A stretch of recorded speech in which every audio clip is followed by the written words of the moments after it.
Uy, si estoy en medio. Nah, medio. Se lo dejo en medio, no me ven. No ven el.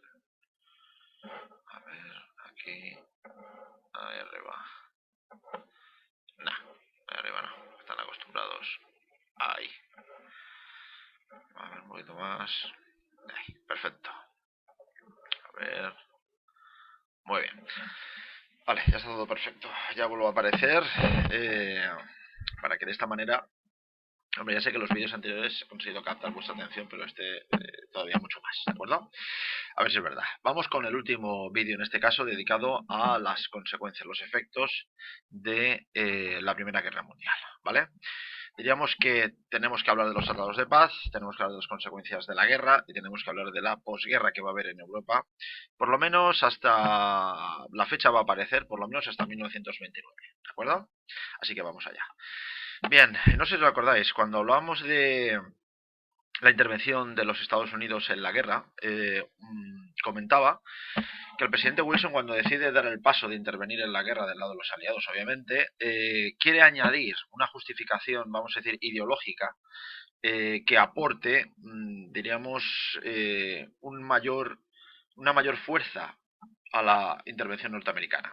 Y en este sentido, aquí es donde en su momento nombré, aunque no explicamos prácticamente nada, los denominados 14 puntos. Cuando uno revisa este documento, este breve documento del presidente norteamericano Wilson, realmente él lo que está pensando no es solamente luchar en Europa a favor de la democracia, sino prácticamente una reconstrucción de lo que debe ser Europa y casi el mundo a partir de 1918. Debéis de leer con atención más o menos cada uno de estos apartados y vais a ver que en estos 14 puntos mucho va a aparecer reflejado a partir de los tratados de paz que se van a firmar en París, como ahora vamos a ver, ¿de acuerdo?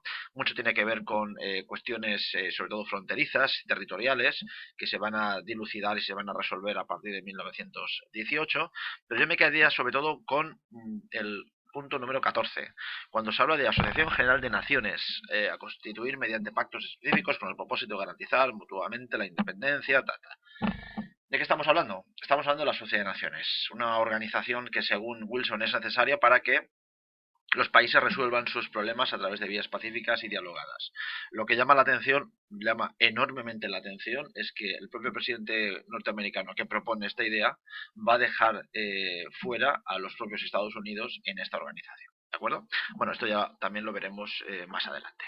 Bien, ¿qué es lo que ocurre a partir del momento en el que acaba la guerra? En primer lugar, hay que llegar a una serie de acuerdos, que más que acuerdos son tratados de paz, y que más que tratados de paz en la que diríamos hay cierta negociación, os recuerdo que el 18 de noviembre de 1918 lo que se ha firmado es un armisticio, y un armisticio es una rendición, ¿vale?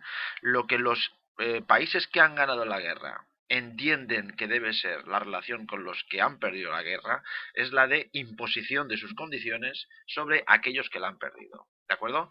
Y de eso va a tratar el Tratado de Versalles. Por cierto, el Tratado de Versalles, el más conocido dentro de los tratados de París, es el más conocido porque es el que le afecta a Alemania, pero van a haber 4 tratados más a partir de los países a los cuales se han enfrentado los aliados. Va a haber uno para Austria, que si no recuerdo mal es el Tratado de Saint-Germain, va a haber otro para Hungría, por cierto, Hungría la separamos porque a partir de ahora va a existir un país llamado Hungría, es decir, el Imperio Húngaro desaparece, va a existir otro tratado, se va a producir otro tratado para Bulgaria, que también era uno de los aliados con los que se enfrentaron, uno de los países que forman parte de la Triple Alianza, y también va a haber otro tratado, en este caso para Turquía, ¿de acuerdo? Bien, ¿quiénes son los que aparecen en esta fotografía, por cierto? Pues aparecen los 4 ganadores. Y uno piensa, 4 ganadores, vamos a ver, estaba Estados Unidos, estaba Francia y estaba Gran Bretaña. ¿Quién se ha sumado aquí a la foto? Pues está el primer ministro italiano llamado Orlando, que desde 1915 participa en la Primera Guerra Mundial del lado de los aliados. Os recuerdo, y algunos se habrá quedado así como diciendo, oye, pero no dijiste que la Triple Alianza con Bismarck, si os acordáis, ya estaba Italia apoyando en este caso a austriacos y alemanes, sí, efectivamente, pero después de una serie de negociaciones ocultas, una serie de compensaciones territoriales que se le iba a ofrecer a Italia si cambiaba de bando, en 1915 los italianos declararon la guerra a las potencias centrales, ¿de acuerdo? Así que nos encontramos con 4 vencedores. Bien, de todos los tratados, ya os digo, es importante recordar el número y algún nombre, pero nos vamos a quedar con el Tratado de Versalles, obviamente, porque es el más importante y el que más consecuencias va a tener, ¿de acuerdo?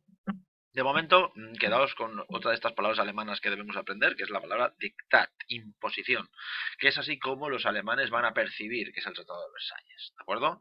Es cierto que Alemania tiene una gran responsabilidad en el inicio de la guerra.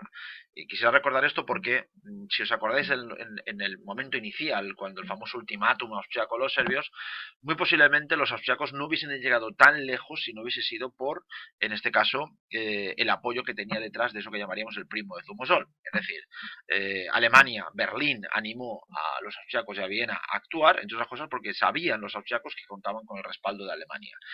Así que es muy posible, o podríamos plantear la hipótesis de que si los alemanes en ese momento hubiesen frenado a las ansias de revancha de los austriacos después del asesinato, la guerra quizás no se hubiese producido o se hubiese producido más tarde o quizás en otras condiciones o, como digo, quizás ni se hubiese dado. ¿De acuerdo?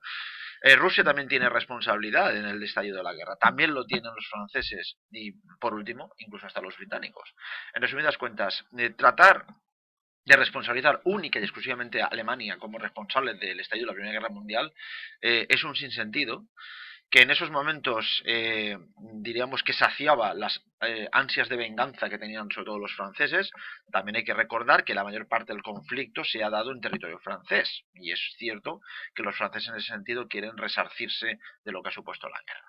En resumidas cuentas, sobre 3 pilares se va a asentar este Tratado de Versalles, que, como os digo, responsabiliza en su totalidad de la guerra a los alemanes. Recortes territoriales, como vamos a ver, las reparaciones de guerra, es decir, lo que los alemanes van a tener que pagar a los franceses por los efectos de la propia guerra, y repito, porque la mayor parte de los efectos dañinos de la guerra se han producido en suelo francés, y la limitación del ejército alemán, pensando en que si a Alemania le quitamos un ejército o le reducimos el ejército a su mínima expresión, es muy posible que no nos volvamos a meter en otra guerra como la que hemos sufrido, ¿de acuerdo? Bien, aquí tenéis un poco más desarrollado cada uno de estos elementos. Fijaos que Alsacia y Lorena aparece en más de una ocasión, el tema de las reparaciones, las condiciones militares, un ejército de solo 100.000 hombres. Os recuerdo que los alemanes habían movilizado, cuando comenzó la guerra, 2 millones de soldados y llegaron a movilizar en torno a 4 en el total de la guerra. ¿De acuerdo? Bien, el nuevo mapa de Europa, esto es curioso y muy significativo, echarle un vistazo a este mapa, y sobre todo me gustaría que os quedaseis con una cosa, y es que de los 3 imperios que comenzaron la guerra, el imperio alemán, el imperio húngaro y el imperio ruso, ninguno ha sobrevivido. De hecho, ahora tenemos la Unión Soviética, que por cierto ya lo veremos en breve, pero es una especie de bicho raro en estos momentos. El Imperio Húngaro se ha convertido en un montón de pequeños países que algunos os sonarán ya un poco más: Checoslovaquia, Hungría, Rumanía, etcétera. Yugoslavia, que, bueno, Rumanía es verdad que ya existía, pero la organización territorial le va a compensar de alguna manera. Y Yugoslavia, un país que no existía y en el cual vamos a meter en el saco a todos estos pequeños países que hoy en día sí que os deben sonar porque es una realidad territorial de la Europa actual, pues países como Serbia, como Croacia, como Montenegro, etcétera, etcétera, y que durante unos cuantos años va a formar parte de un territorio único llamado Yugoslavia, ¿de acuerdo? Así que estos cambios territoriales son importantes. Fijaos, repito, en la comparativa, porque aquí hay países que, repito, no existían y que a partir de ahora existen, ¿de acuerdo? Bien, quedaos con esta imagen. Winston Churchill, posiblemente uno de los grandes estadistas del siglo XX, ya decía esto. Cuando Foch, un general francés, oyó que se había firmado el Tratado de Versalles, dijo con singular justeza: esto no es una paz, o eso no es una paz, es un armisticio de 20 años. Cuánta razón tenía. ¿De acuerdo? Bien, el tema de las reparaciones. El asunto de las reparaciones es clave para Francia. Quieren, evidentemente, castigar a Alemania con los daños provocados en su territorio y quieren castigar a Alemania haciéndole pagar por todo lo que había ocurrido, ¿de acuerdo? De hecho, hay una serie de artículos dentro del Tratado de Versalles que hablan específicamente de esto, ¿de acuerdo? Por lo tanto, se obliga a Alemania a pagar los costes de la guerra. Una buena pregunta sería si va a poder hacerlo. Y de momento este asunto lo dejamos aquí porque quiero tratar los apartados, las consecuencias de la de la guerra, de la Primera Guerra Mundial, que están asociadas a cuestiones de carácter más demográfico, social, como ahora vamos a ver a continuación, ¿de acuerdo? Bien, no podemos olvidarnos en un vídeo donde hablamos de las consecuencias de la guerra de lo que serían las víctimas. Bien, llama mucho la atención que una de las causas que provocó mayor mortandad durante esos años de la guerra no tuvo que ver directamente con la guerra, pero coincide en el tiempo. Me estoy refiriendo con la famosa gripe española, que surgiendo en Europa, en concreto en España, y pues de ahí el nombre, pues acabó derivando en una pandemia que a nivel mundial se llevó miles de personas, millones de personas. Pero lo importante son las víctimas en sí, de las cuales podemos hablar de la propia guerra. Estamos hablando, como si os fijáis en el esquema que tenéis ahí al lado, en este diagrama, diagrama circular, estamos hablando de casi 20 millones de muertos. Lo dicho, como os comentaba al principio de este tema, nunca en la historia de la humanidad nos habíamos encontrado con algo parecido, ¿de acuerdo? Víctimas, aquí lo tenéis señalado por países. Fijaos que uno de los países que más sufrió en este sentido, muertos civiles, muertos militares, desde luego fue Alemania. Otro país importante fue el Imperio Austrohúngaro. Rusia también fue un país de los más afectados, evidentemente, por la guerra, etcétera. Consecuencias económicas de la Primera Guerra Mundial, pues obviamente la destrucción de material e infraestructuras, el coste financiero, el fin de la hegemonía en Europa. Esto hay que tenerlo en cuenta porque a partir de estos momentos Estados Unidos poco a poco va adquiriendo más protagonismo, básicamente por una razón, porque el que ha soltado la pasta para que algunos de estos países pudieran mantener su nivel bélico ha sido precisamente Estados Unidos. En el Pacífico, interesante este dato, Japón inicia una política expansionista. De momento diríamos que débil, pero en poco tiempo, en los años sobre todo finales de la década de los 20 y principios de los 30, como veremos también en temas sucesivos, Japón también se va a extender su dominio por el Pacífico y acabará chocando con otros imperialismos como el norteamericano. ¿De acuerdo? Bien, consecuencias, el impacto social que va a tener la Primera Guerra Mundial desde el punto de vista de la estructura social y sobre todo de los cambios de mentalidad que va a provocar la guerra es innegable y es evidente que va a tener una gran trascendencia y sobre todo vinculado a un fenómeno que lo nombro por primera vez, que tiene que ver con el sufragismo, es decir, con el derecho de las mujeres o la exigencia de las mujeres a conseguir el voto. ¿Cuál es el argumento demoledor que utilizan las sufragistas, sobre todo las mujeres, pero también hombres que apoyan esa idea? Pues la imagen que tenéis a la derecha. Cuando yo os hablaba de algunas de las batallas de la Primera Guerra Mundial, los hombres fueron al frente a morir y a luchar en el frente, pero quienes fabricaban el armamento con el que podían luchar evidentemente eran las mujeres, porque sustituían a los hombres en, diríamos que en las fábricas. Es normal que si han trabajado como los hombres, exijan derechos como los hombres. Y uno de los derechos que más va a exigir o exigen las mujeres en estos momentos es el sufragio, el derecho al voto. El sufragio universal real, porque durante el siglo XIX hemos visto que ese sufragio no va a ser. Y de hecho, en muchos países, a partir de la década de los 10, 20, comenzará a entrar el sufragio en estos países como consecuencia directa de la Primera Guerra Mundial. ¿De acuerdo? Una de las circunstancias que anteriormente he nombrado era la creación de la Sociedad de Naciones, una especie de club de países para solventar sus problemas desde el punto de vista diplomático, algo parecido a lo que hoy en día serían las Naciones Unidas. Y algo parecido a las Naciones Unidas, diríamos que también en el escaso efecto que va a tener. En los años 20 diríamos que todavía va a funcionar de alguna manera, en los años 30, con el ascenso de las potencias fascistas, la Sociedad de Naciones no va a tener prácticamente ninguna relevancia. Y además partimos ya de un punto, diríamos, que lo pone en cuestión, y es el hecho de que ni Estados Unidos va a intervenir, ni la Unión Soviética. Por cierto, a Alemania tampoco se le deja participar, aunque años posteriores finalmente entrará. ¿De acuerdo? Los años 30, como os digo, acabará desapareciendo. ¿Vale? Bien. El asunto de la deuda, el asunto económico, el asunto de las consecuencias de la guerra desde el punto de vista económico es uno de los asuntos más trascendentales por el impacto que va a tener. Ya, si recordáis, en aquel asunto de la guerra total, la necesidad de tener todos los recursos disponibles dedicados al esfuerzo bélico implicaba, entre otras cosas, el endeudamiento masivo. De hecho, todos los países se endeudaron muy por encima, entre otras cosas porque tampoco pensaban que la guerra duraría tanto y tampoco pensaban que sería necesario tal cantidad de recursos, ¿de acuerdo? Os pongo un ejemplo, no solamente el armamento. por ejemplo, utensilios básicos de los soldados, las botas de los soldados, las capas que utilizaban para refugiarse del frío en los crudos inviernos de la guerra. Es decir, había un montón de cosas y de elementos que forman parte del avituallamiento de un ejército que eran necesarios conseguir. Y claro, cuando uno pretende ganar la guerra, todo vale. En este sentido, se va a hacer todo lo posible para que no miremos en gastos, y eso va a provocar un endeudamiento todavía mucho mayor de lo que algunos países pudieron prevenir, que de hecho no lo tuvieron prácticamente en cuenta. Mirar lo que les costó la guerra. La cifra está en torno a los 120.000 millones de dólares para el Entente y aproximadamente unos 60.000 millones de dólares para los imperios centrales.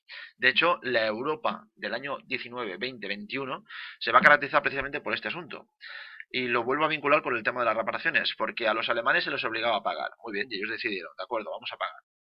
¿Y cómo decidieron hacer eso? Pues vamos a hacerlo fabricando dinero. De hecho, las máquinas de imprimir dinero, de imprimir billetes, trabajaban 24 horas al día creando billetes. Pero ¿cuál es el problema cuando generas una gran cantidad de papel si detrás no hay un respaldo económico del valor de esa moneda? Pues que en realidad el billete no vale nada. Estás generando una hiperinflación, es decir, el dinero no vale nada, y eso acaba provocando un desprestigio total de lo que sería el concepto de deuda y sobre todo el del valor económico. Traducido, mirar esta imagen, una imagen en la que vemos niños jugando con montones de billetes. Otro ejemplo de la hiperinflación que se va a vivir en Alemania estos años, la gente iba a comprar el pan en carretilla, pero no porque fueran a comprar mucho pan, sino porque en la carretilla llevaban el dinero para pagar el pan. Es más, un producto podía costar 10.000 marcos a las 9 de la mañana y a las 5 de la tarde podía costar 10 millones de marcos, ¿de acuerdo? Es lo que significa hiperinflación. De hecho, los franceses llegaron a preocuparse tanto por esta situación que decidieron que para asegurarse que los alemanes iban a pagar, iban a ocupar la cuenca minera del Ruhr. Diríamos que les devolvían de alguna manera la pelota de lo que ocurrió en 1870. Si en su momento se quedaron a Alsacia-Lorena los alemanes, nosotros nos vamos a quedar con la cuenca del Ruhr, ocupada no solamente por franceses, sino también por belgas. La cuestión es que esta situación era absolutamente insoportable, entre otras cosas porque los franceses y los británicos debían dinero a los norteamericanos. Y aquí es donde entra el famoso Plan Davis. Es decir, el secretario de Estado norteamericano va a impulsar un proyecto que es la clave de lo que diríamos va a ser la recuperación económica de posguerra una vez pasado estos primeros momentos. El Plan Davis consistía en esto que tenéis aquí. Si los franceses quieren si los norteamericanos quieren que los franceses británicos les devuelvan el dinero que les deben por la guerra, Alemania tiene que pagar. Muy bien, ¿cuál es el plan norteamericano? Muy sencillo, flexibilizar los pagos de Alemania para poder pagar las reparaciones. Entre otras cosas porque el gran problema que tienen los norteamericanos, los franceses y sobre todo los alemanes es que estos últimos, todo lo que la economía pudiera crecer durante 1 o 2 años iba destinado al pago de la deuda. Es decir, no había posibilidad de que la economía creciera. Por lo tanto, este secretario de Estado norteamericano lo que plantea es algo evidente. Si queremos que Alemania pague, tenemos que flexibilizar los pagos. Tenemos que favorecer esa posibilidad de pago. Y entre otras cosas, Estados Unidos va a permitir, entre otras, la ayuda de créditos norteamericanos a los alemanes para que estos pudieran pagar a las reparaciones francesas y así generar una especie de círculo vicioso positivo, ¿vale? Si os habéis quedado con lo que acabo de decir, estamos hablando ya de un grado de dependencia enorme entre estas tres economías. Estas tres economías, entre la economía norteamericana, la economía de los perdedores y la economía de los vencedores durante la Primera Guerra Mundial. ¿De acuerdo? Para terminar este rápido repaso de los años 20, Conferencia de Locarno en 1925 y entrada a Alemania de la Sociedad de Naciones, una especie de disensión, es decir, de mejora en las relaciones internacionales, una especie de paz próspera en la que se pensaba que en una época, años 20, años 25, 26, 27, donde las cosas parecía que volvían a funcionar de alguna manera, había llegado el momento de establecer unas bases firmes y sólidas para evitar otra vez la guerra. Bien, de hecho se acabó firmando este tratado, el tratado Briand-Kellogg, secretario de Estado norteamericano que el ministro de Asuntos Exteriores francés Briand dieron un nuevo impulso a la resolución de conflictos por vía pacífica, una especie de respaldo a lo que había significado la Sociedad de Naciones. Bien, terminamos el vídeo. Todo esto que os acabo de contar, esta sensación de que las cosas vuelven a funcionar, tiene los días contados. Y tiene los días contados por un acontecimiento que ocurrirá en 1929. La famosa crisis económica, el crack de la bolsa de Nueva York, que acabará desembocando en la mayor crisis económica que hasta ese momento había vivido el capitalismo, Europa y Estados Unidos, acabará por hacer saltar por los aires estos felices años 20 que durante un tiempo se ha pensado que realmente podían funcionar de una manera pacífica, porque durante esos años y lo que vendrá luego nos llevará otra vez directamente hacia una nueva guerra, vinculado sobre todo al ascenso del fascismo, como veremos en los próximos temas, y sobre todo a los efectos dramáticos que esta crisis del 29 va a provocar. ¿De acuerdo? Pues aquí lo dejamos, ¿vale?